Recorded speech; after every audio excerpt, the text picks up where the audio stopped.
Halo semua, nama saya Dava. Hari ini saya selaku perwakilan dari FOS DKI Jakarta yang akan membahas mengenai attitude, yang dimana dalam attitude ini saya akan membahas mengenai cara kita berhubungan baik terhadap kakak kelas maupun alumni.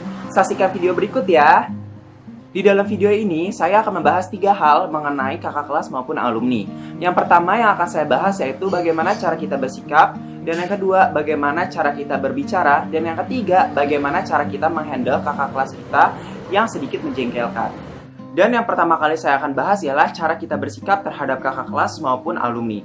Dalam bersikap terhadap kakak kelas maupun alumni, kita perlu memperhatikan beberapa hal, dari hal paling kecil hingga paling besar. Ialah bermindset kakak kelas ataupun alumni sebagai teman kita. Dengan kita bermindset seperti itu, tentunya akan membangun rasa kepercayaan diri dalam diri kita sendiri. Dan jika suatu waktu kita membutuhkan bantuan mereka, tentunya akan lebih mudah dan juga kita nggak takut. Dan kemudian kita perlu mengerti karakter mereka. Dengan kita mengerti karakter kakak kelas kita ataupun alumni kita, kita dapat mudah untuk berbicara dengan mereka. Misalnya kita memiliki karakter kakak kelas yang tegas dan tidak terlalu banyak basa-basi. Tentunya saat kita berbicara dengan mereka, kita akan menghindari terlalu banyak basa-basi ataupun mengulur waktu saat berbicara dengan mereka. Dan yang terakhir yang perlu kita perhatikan dalam bersikap terhadap kakak kelas ataupun alumni ialah kita harus memposisikan diri kita sendiri sebagai alumni ataupun kakak kelas di saat kita ingin menghubungi mereka. Karena dengan kita memposisikan diri kita sebagai mereka, tentunya kita akan tahu apa yang kita mau dan juga apa yang mereka mau. Misalnya di saat sewaktu-waktu kalian tiba-tiba ditanya, "Kak, saya mau nanya gini, tanpa ada perkenalan dan juga tanpa ada salam, misalnya gak sopan gitu. Kan kita juga jawabnya mau nggak mau kan, makanya kita harus memposisikan diri kita sebagai mereka agar kita tahu apa yang kita mau. Dan yang kedua, bagaimana cara kita berbicara kepada kakak kelas ataupun alumni kita. Yang paling utama dan paling penting ialah 3 magical words. Yang pertama ialah tolong, yang kedua ialah makasih, yang ketiga ialah maaf. Ambilin sendal gue dong, tutupin pintunya dong. Kira-kira kalau misalnya kalian menjadi orang yang dimintai tolong, kalian akan membantu atau malah tambah kesel? Faktanya memang kita sering terlupa bahwa kita dapat meminta bantuan dari orang lain dengan cara-cara yang lebih santun. Contohnya dengan menambahkan kata tolong di saat kalian ingin membutuhkan bantuan. Semuanya akan terdengar lebih baik. Misalnya, "Kak, tolong ambilin sendal saya dong.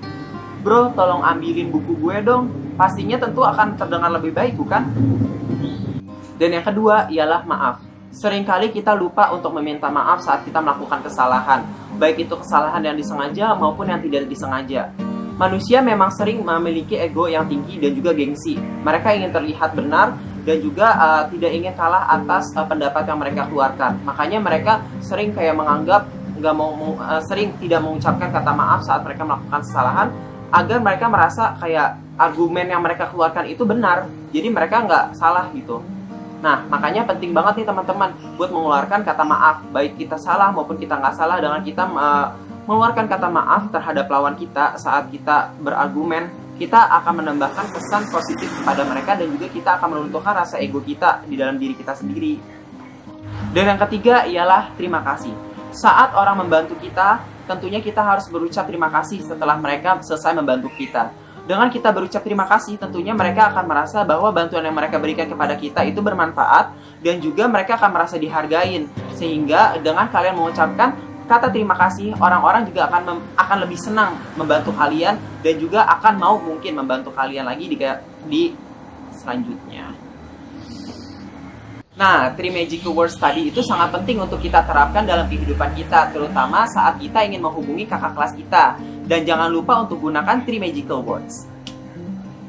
Dan yang ketiga ialah bagaimana cara kita bersikap saat kakak kelas ataupun alumni kita bersikap sedikit menjengkelkan.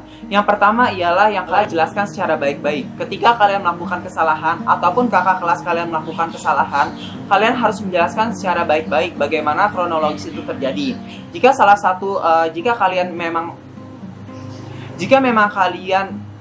Jika memang kalian ternyata benar melakukan kesalahan, minta maaflah terlebih dahulu dan juga kalian harus tetap sopan santun terhadap kakak kelas kalian. Misalnya kakak kelas kalian yang salah, kalian juga jangan memaksa mereka untuk untuk minta maaf, tetapi berikanlah kesan positif dan juga jelaskan secara baik-baik intinya. Dan yang selanjutnya ialah tetap bersikap netral saat kalian Dan selanjutnya ialah bersikap netral saat kalian melihat suatu terjadi. Dan selanjutnya ialah bersikap netral saat kalian melihat suatu kejadian yang dimana ada selisih paham, kalian harus tetap bersikap netral. Kalian harus lihat dari kedua belah sisi pihak, bagaimana argumen A dan juga bagaimana argumen B. Dengan kalian menggabungkan argumen A dan B, tentunya kalian akan menemukan solusi. Dan yang keempat adalah tidak emosi. Dengan kalian tetap tidak emosi saat kalian menanggapi suatu permasalahan yang dimana memang sebenarnya membuat kalian emosi, tetapi jika kalian tidak menampakkan itu tidak emosi, tentunya akan diselesaikan dengan cara yang lebih baik. Misalnya kalau misalnya emosi, kalian mungkin akan berujung dengan berantem. Kalau misalnya kalian tidak emosi, tentunya akan diselesaikan dengan cara yang lebih baik, misalnya dengan berdamai atau dibicarakan baik-baik. Dan yang terakhir ialah,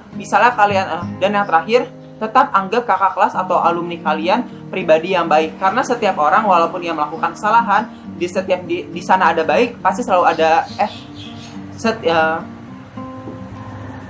di sana dia memilih setiap orang. Dan yang terakhir ialah tetap menganggap kakak kelas kalian ataupun alumni kalian ialah pribadi yang baik. Di setiap ada buruk pasti ada baik. Dan yang terakhir, ketika kakak kelas kalian tidak kooperatif, jangan cap kakak kelas kalian sebagai pribadi yang buruk. Setiap manusia pasti memiliki kepribadian yang baik dan juga kepribadian yang buruk.